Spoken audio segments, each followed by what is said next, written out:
château de Foulan, château du 19e siècle, une ancienne propriété d'été au 19e siècle. Nous avons entrepris la restauration de ce monument. La restauration de biens de ce genre, c'est vraiment une passion. Il faut vraiment il faut y croire et il faut être passionné. Il faut aussi trouver des artisans capables de refaire les choses comme on les faisait à l'époque. Ces artisans deviennent de plus en plus rares. Eh bien, j'ai eu la chance, par les demeures historiques, de rencontrer François Pedjen de l'Union des artisans du patrimoine. Cette belle rencontre nous permet aujourd'hui de restaurer cette petite maison de jardin, petite maison qui fait partie de l'histoire du parc ici. Il s'est passé énormément de choses là-dedans. Je ne connais pas toutes les histoires qui s'y sont passées, mais il était grand temps de restaurer le châssis qui était complètement pourri. On voulait faire ça correctement et voilà l'artisan qui a pu faire ça dans des matériaux locaux, du chêne belge, de Liège,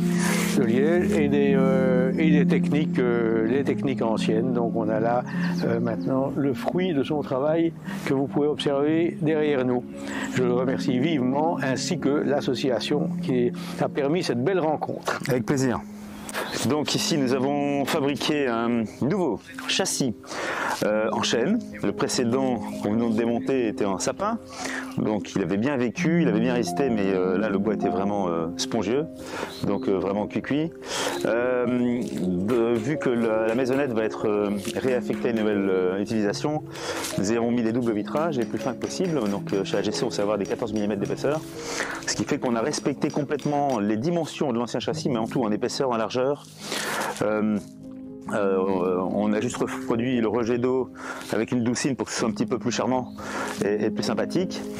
On a repris aussi les mêmes fiches que l'ancien châssis pour garder vraiment, en fait, respecter au maximum l'aspect de l'ancien châssis, mais sachant qu'on est passé en chêne, en double vitrage, avec des joints de compression. On a respecté tout, voilà. Les largeurs apparentes, les épaisseurs, etc. Donc c'est ça qui est chouette, c'est un peu le défi. Et puis on a même pu réutiliser les deux crémones. Avant il n'y avait pas de crémone, il y avait juste des petits loquets, il y avait 4 petits loquets. Et messieurs Amaury nous ont fourni 2 anciennes crémones qui datent du 18e, c'est ça? Et on les a rebrossées complètement, elles ont gardé leurs patines, on pourrait les voir si vous voulez, et on a dû les ressouder pour les mettre à la bonne dimension. Donc voilà, à l'intérieur, en gros tout est blanc à l'intérieur et extérieur, et les crémones auront leurs patines acier un peu marron comme ça, qui devrait bien donner avec le châssis. Voilà, donc c'est un nouveau châssis, respectueux de l'ancien, mais avec les nouvelles normes.